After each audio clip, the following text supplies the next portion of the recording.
everybody. It's Allie, and welcome to our Y&R Chat for Sunday, August 17th, 2025.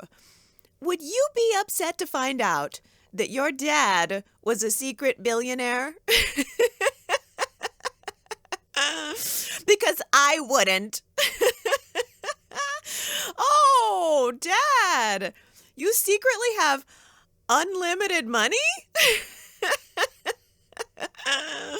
Well, my Christmas list is getting a major upgrade this year.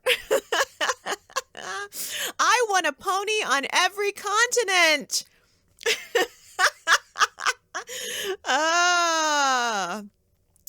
He said it again this week. He said it again. Oh.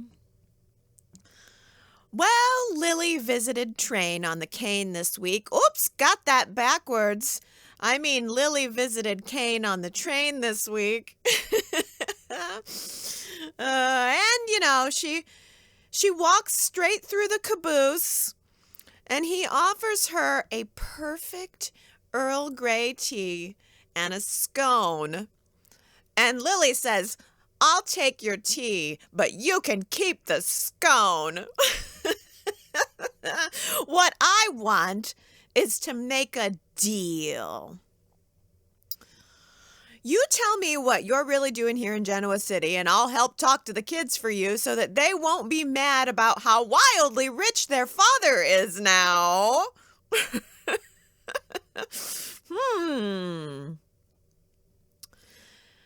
It almost sounds like Lily is using her kids as a negotiating tool while scolding Kane for keeping them out of it all. No, that couldn't be. Lily being hypocritical right now? No.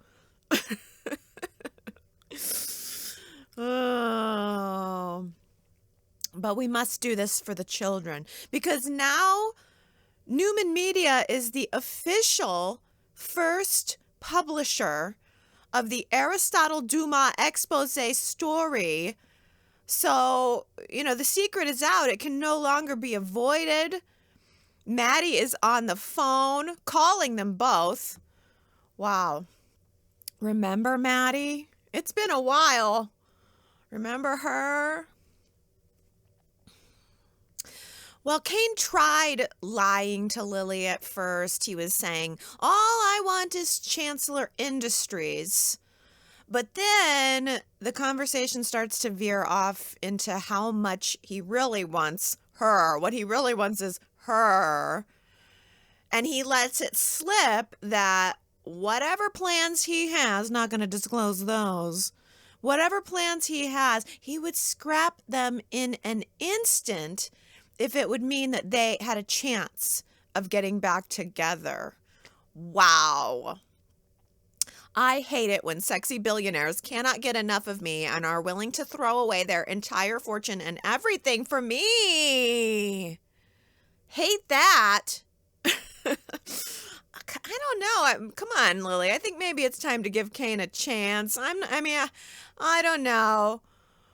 Didn't you hear him say again how romantic it would be living on a train? Just think of how amazing it would be to wake up on the rails in his arms every morning. She is overlooking that most important fact. How does the train home work, by the way? I can't let this go. I have a lot of questions. Is the train just parked on the tracks? Is there a line of Amtraks honking behind them? There's a real backup on the rails today because he's decided to just park right there? Or, I don't know. Is he right downtown on the public railway? Or maybe he had some private tracks installed on one of the properties that he just built? Are we downtown in Genoa City, or are we on some vast property? I don't know. Maybe the train's not even on train tracks. Maybe it's just hitched to the ground like it was a trailer, like in a trailer park. This is Kane's fancy trailer. That's all it is. Kane's fancy trailer. Well, I hope he has a storm shelter plan, because I guarantee there are no reinforced walls in that train. So look out come tornado season in Wisconsin. But you know me, I'm too practical. Just too practical. 58% of the Y&R chatters say full steam ahead on the Kane train. That was last week's poll, so I'm going to have to go with I have to go with the majority here. Full steam it is.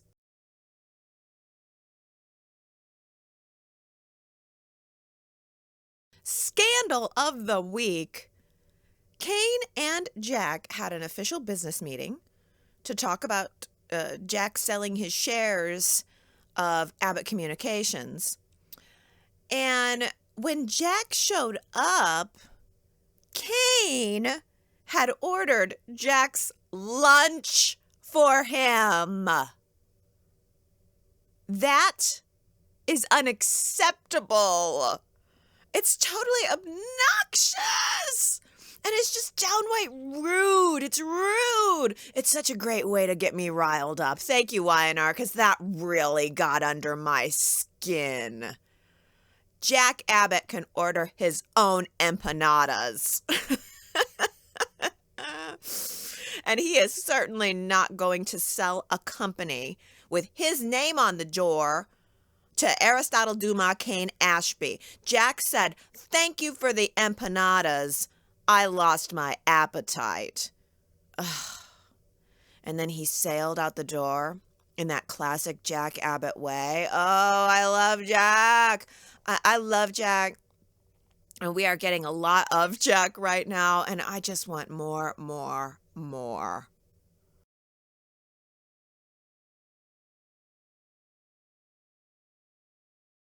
The Aristotle Dumas expose article also has a co-starring role for Billy Abbott in it.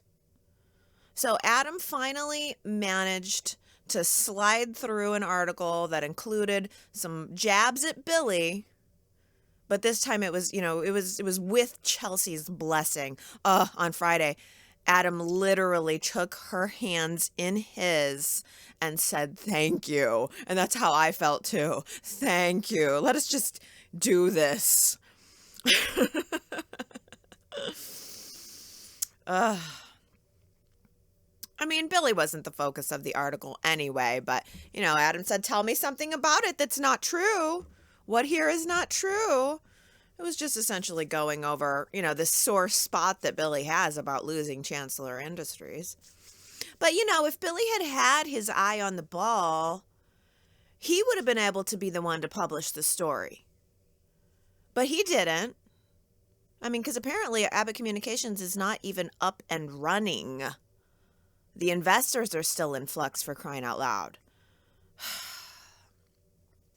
And Billy just really doesn't care. This week he handed Abbott Communications over to Sally, which is great news for her because that puts her right back into Adam's orbit.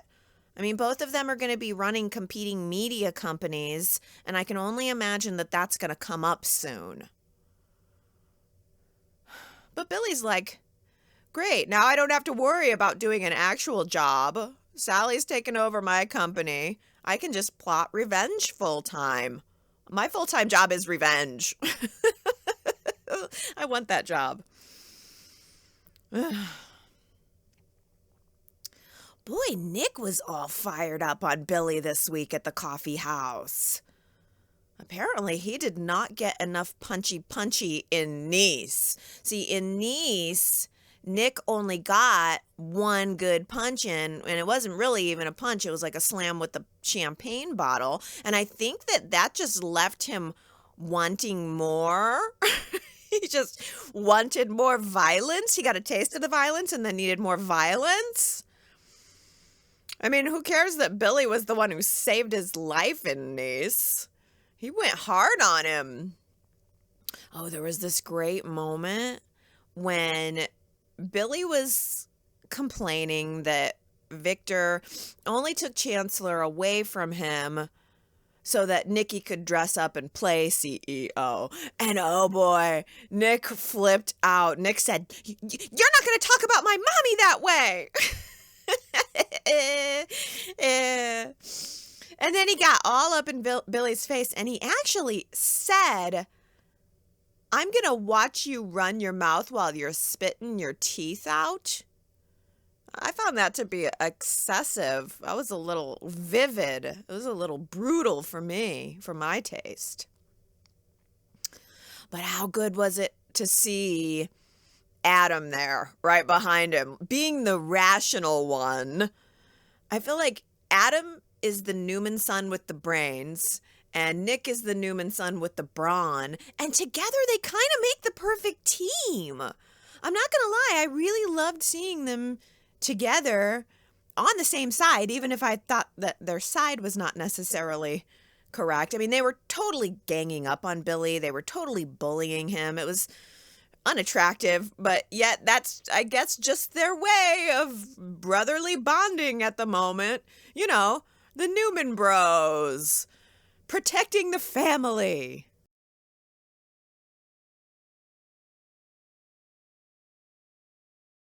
The boss lady is back.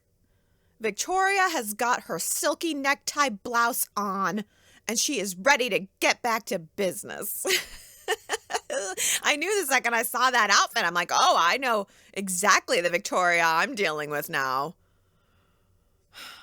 Do you think that we will actually see her at Victor's office soon? Because it's been a really long time since we've seen Victor's office set. How much you bet? How much you want to bet? Y&R is probably planning a refresh on that one. I bet they are. I bet they're going to redo Victor's office. Greek godheads are so out. Greek godheads are last century.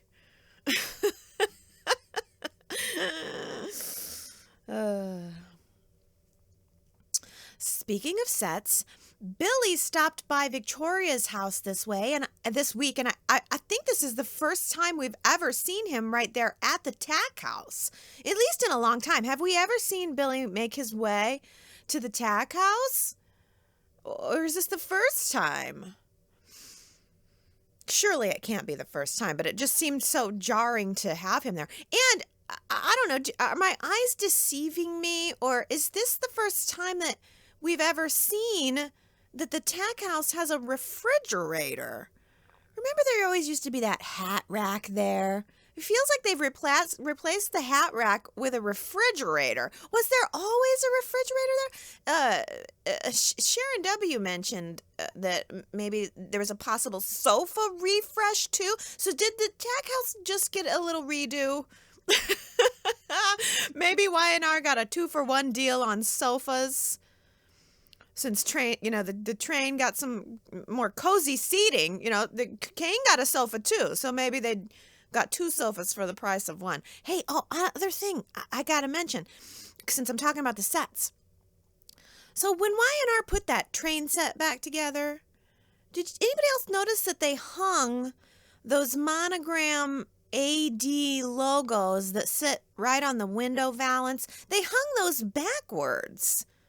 So it reads backwards. I don't know if you noticed that, but in all the train car scenes, if you look at the top of the window, it says DA instead of AD. And the monogram door is the same. The AD is facing the outside of the set instead of the inside where we would see it read correctly. So when we're looking at that frosted AD door, it reads backwards. I don't know. I don't know if they pulled the set down and rebuilt it or what, but maybe it came back up and they hung everything wrong, or I don't know. Or is Y&R reversing the film for some reason? I can't figure it out. Has anybody else noticed this? SOS, I must know. But I'm digressing because I got to get back to Billy and Victoria.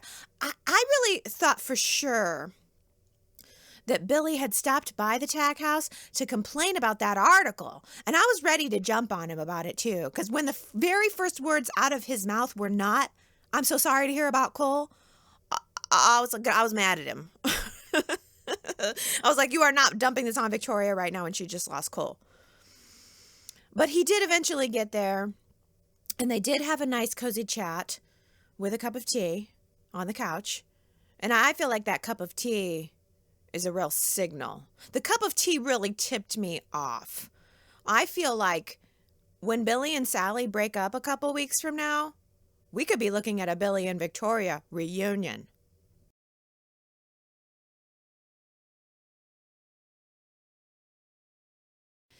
Nick got to play bad cop with Billy this week, but he's getting to play good cop with Kane. Victor asked Nick to go undercover, to pretend to be Kane's friend and try to get some information out of him. Basically the same thing that he asked Lily to do. Lily and Nick are on the same mission from Victor, and what do you know? They both ended up on the train trying to talk to him at the same time. Maybe he could fall for Lily. Maybe Kane will fall for Lily. But there is no way Kane is going to fall for what Nick is trying to play. Oh, hey, bro. Just stopped by, to say hey. Sorry about that Newman Media article, by the way. I didn't have anything to do with it. I knew about it, but I didn't have anything to do with it. And I'm definitely not bitter over being held against my will in a cellar on your orders, which led to near mortal injury last week. Just last week.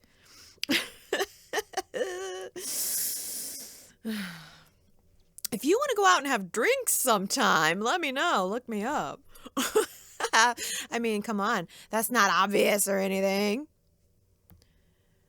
But all in all, it's not a bad assignment. I mean, Nick has to pretend to be an awesome bro. No problemo. Sharon said, "Why do you always have to be the one to ride to the rescue?" Well, that's really surprising of a comment coming from you, Sharon, as the person who is usually the beneficiary of said rescue. Oh, Nick and Sharon almost kissed again this week. But Adam and Chelsea walked in and kind of put an awkward stop to it. Exes who are also exes living out a full double reunion of the exes? That is impressive.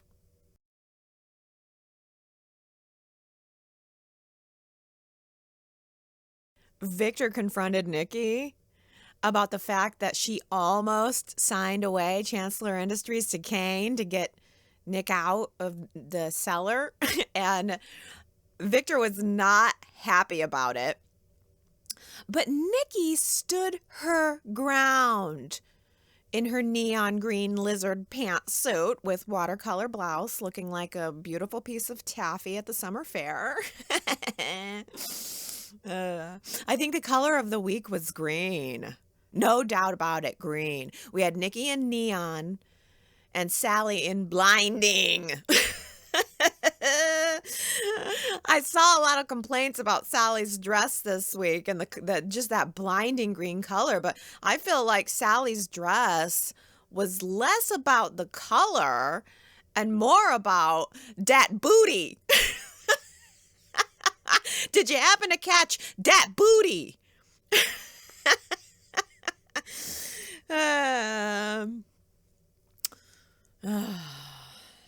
Nikki sat there on her booty, defending her actions to Victor.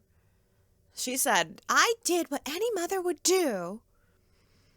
But what she really should have said was, "Look, Victor, if you're going to do whatever you're going to do, i.e. paying Audra to seduce Kyle, well, then I'm going to do whatever I'm going to do." And then she should have peeled out of the driveway in her Ferrari.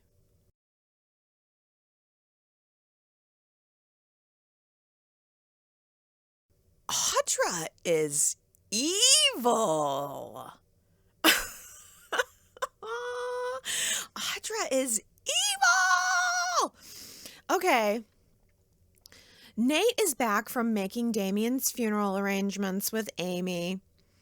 He has a quick catch-up session with his girlfriend at society in which she totally mists him about why Vibranti is suddenly gone. Oh yeah, I just decided on my own to quit working with Victor. But I mean, you did warn me about him. You were right. Oh my gosh. And then practically the second Nate is gone, Kyle shows up and Audra starts taunting him, up to and including pulling him in to a massive kiss, which Claire then walks in on. Of course.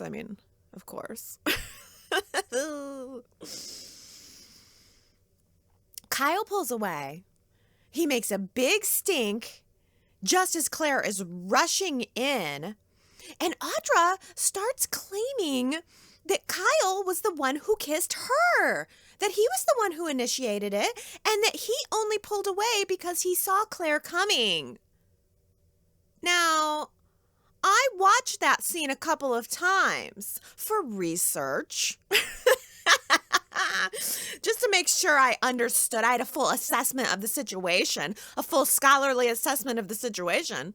And I can tell you that Audra not only kissed him, but she grabbed him by his collar and yanked him into her lips.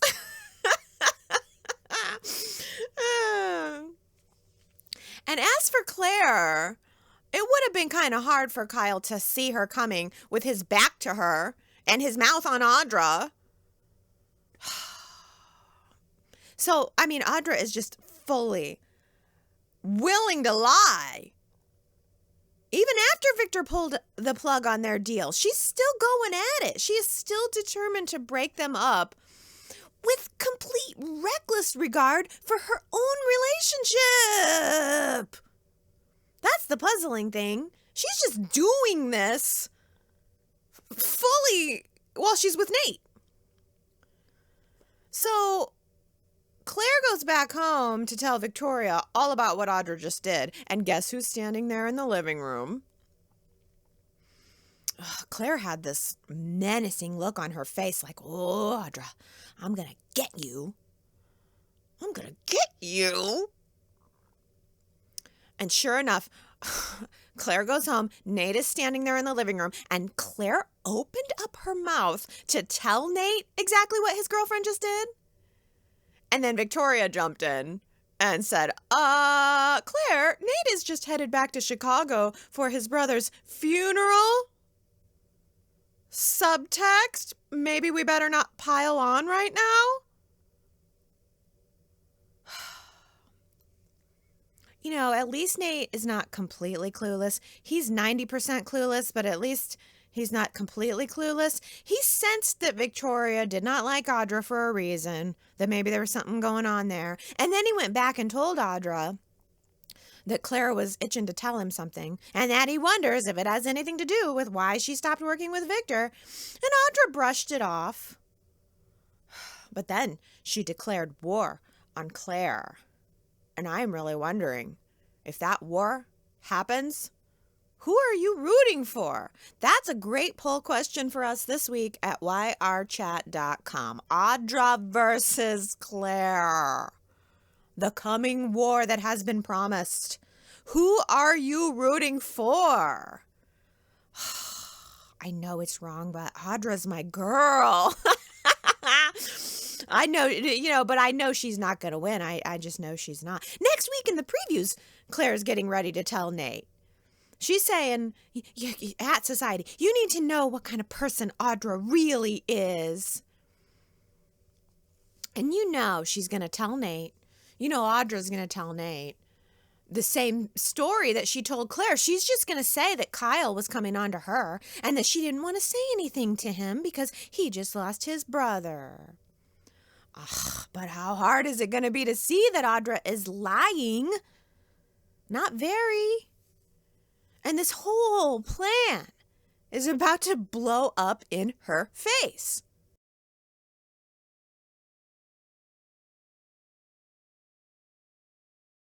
I am so glad that Claire opened up to Victoria about everything that was going on with Audra. Because one, I do love the mother-daughter bonding.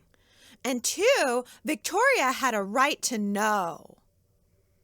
Victor has done some messed up stuff to interfere in her love life over the years.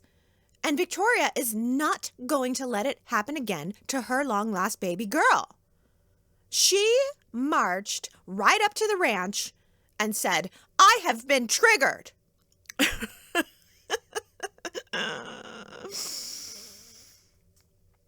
And, by the way, you are losing your granddaughter. I chose to stick it out with you over the years because you're my dad and I love you. But if you don't back off, you're going to lose Claire forever. Kyle is the one who's breaking her heart, is not the one who's breaking her heart. You are. That was powerful. Kyle is not the one who's breaking her heart. You are. And Victor seemed to really absorb that. He actually said, "That's not a nice thing to say." Which broke my heart because it was just so simple. That's not a nice thing to say. Just so simple. But I'm sure a manipulation. He knew he was tugging my heartstrings when he said it. Is there a chance he's going to get the message? I mean, all of this has been said to him before in varying degrees by Nikki and Victoria and Claire. So I don't know. Could this actually be a turning point? Victor pulls out of the race to break up Kyle and Claire right as Audra decides to take the torch?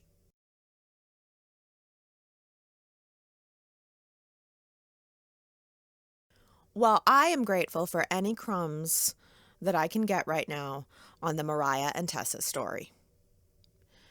It is so crazy to me that Mariah apparently killed someone off screen, and there is so little screen time devoted to it. Apparently, Mariah is in therapy. She is working through her issues. But I'm assuming she has not told the therapist her whole truth, because I'm pretty sure you can't confess to murder in therapy and get a pass legally. But Mariah did talk a little bit to the only therapist in town who matters, her mother. And honestly, I think this was the first time we've seen Sharon and Mariah together, right? Since Sharon got back from Nice. And Sharon just seemed shocked to learn how far things had gotten out of control, that Mariah had moved out, that Mariah had left her family. Oh, Sharon tried offering a shoulder to cry on, tried to offer being someone who Mariah could tell the whole truth to, but I think Mariah perceived Sharon as being too pushy, and Mariah told Sharon to back off, and also said that if she doesn't back off, she'll have to distance herself from her too. So Mariah is willing to cut everyone out and let her whole life and wife just slip away over this. Tessa and Daniel are becoming close. Oh, here, let me help you with that cord. Really close up.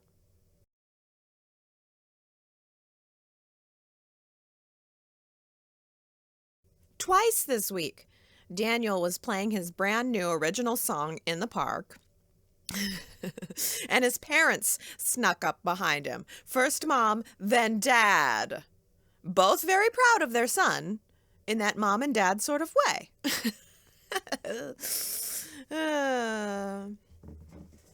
I really loved Danny and Daniel in the park.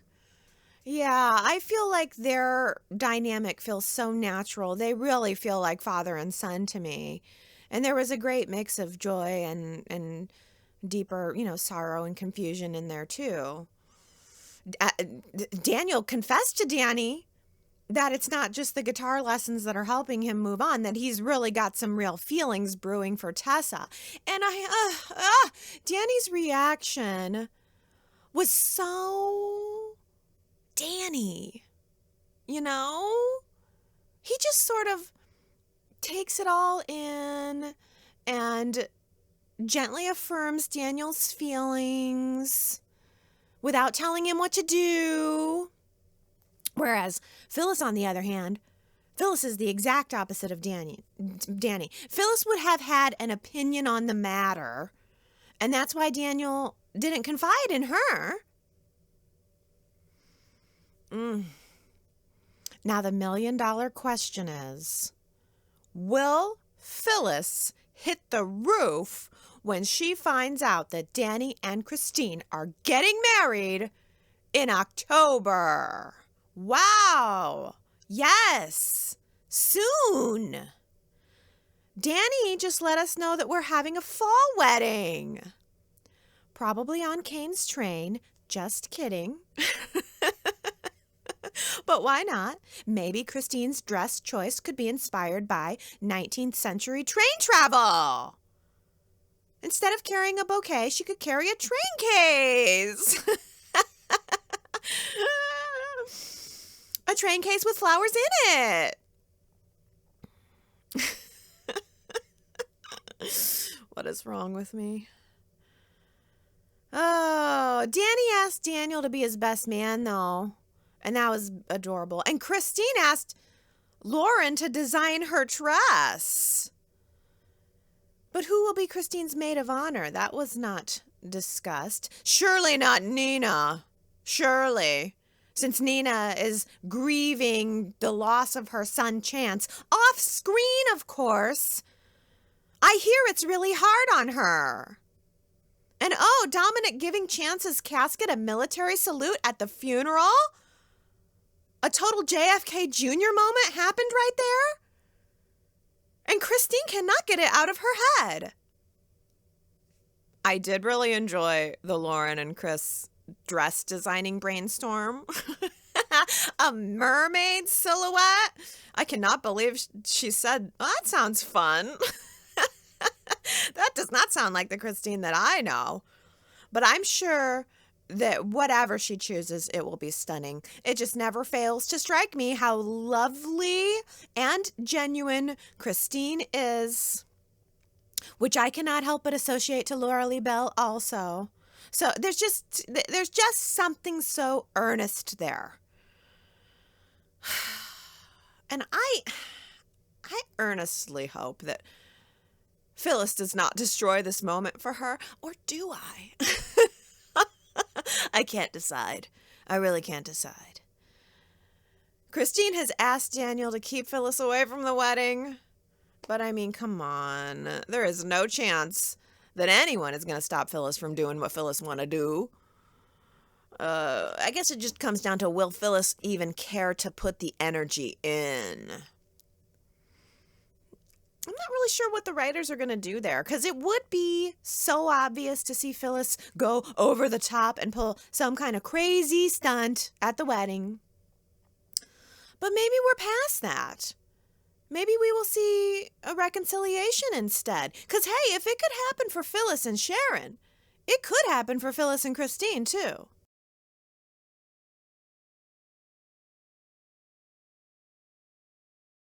That mother-son argument in the park between Phyllis and Daniel, I really appreciated that because it was completely unnecessary to the plot. I mean, Phyllis does not need Daniel's approval on her job.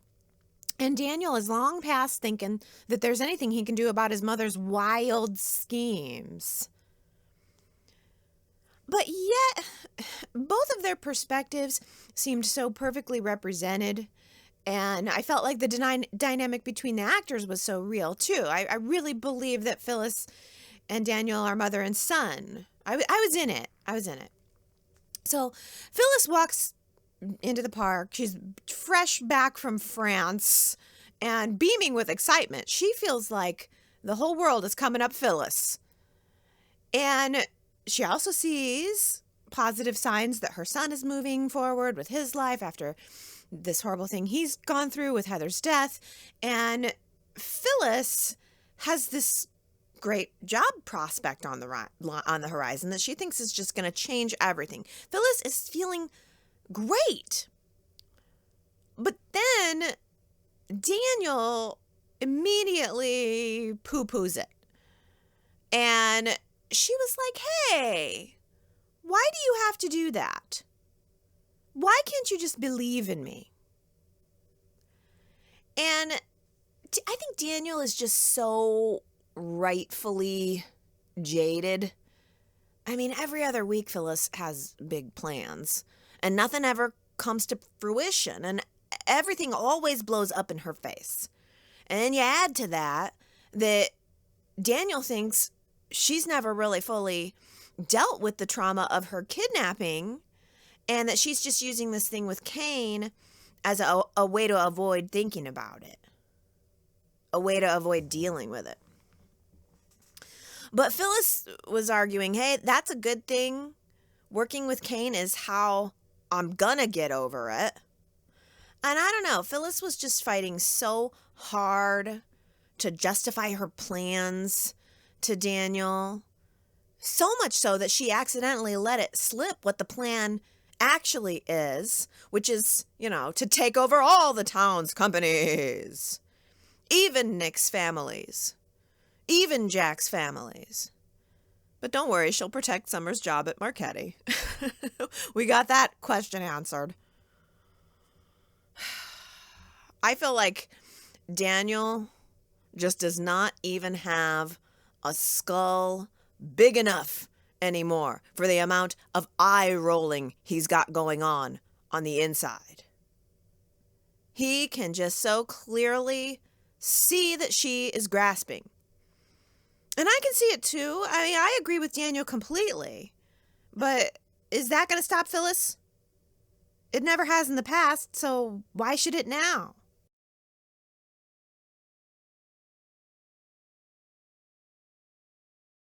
I've heard I have a certain charm. Who said that this week?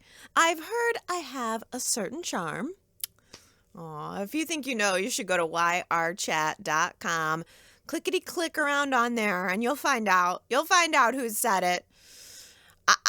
I am very sorry to say I have to cut myself short today.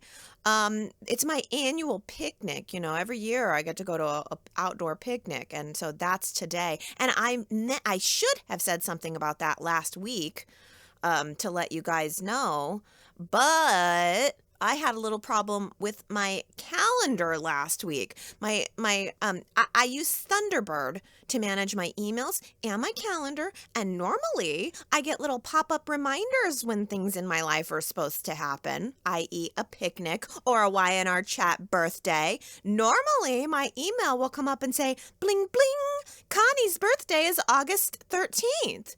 Bling bling, Dolores' birthday is August 16th. But my Thunderbird did an update on me like last week or the week before.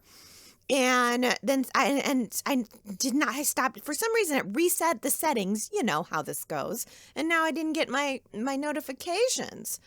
And I figured it out eventually. I'm like, shouldn't I have a hair appointment this week? And sure enough, I go to my calendar. And I'm like, I have a hair appointment that I could have missed.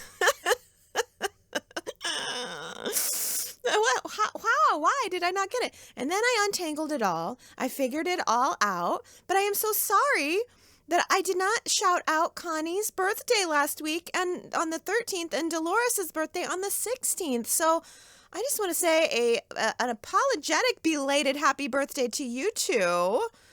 Hopefully you had a good week. I hope so. I hope it was filled with lots of joy. Maybe even a picnic of your own. See, and then if I would have gotten the pop-up, I would have been able to tell you guys last week that I was going to have to make it short this week.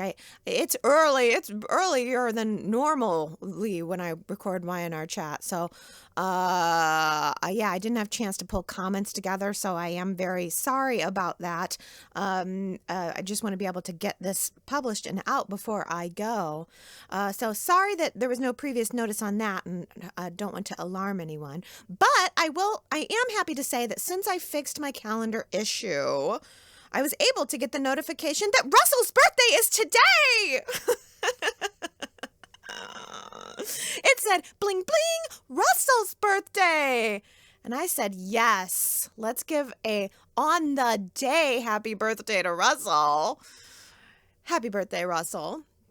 You have really been a great part of the Y&R Chat community. I know you haven't been with us for long, but I have to say your comments are really, really great and really, really appreciated. And Ron's birthday is tomorrow.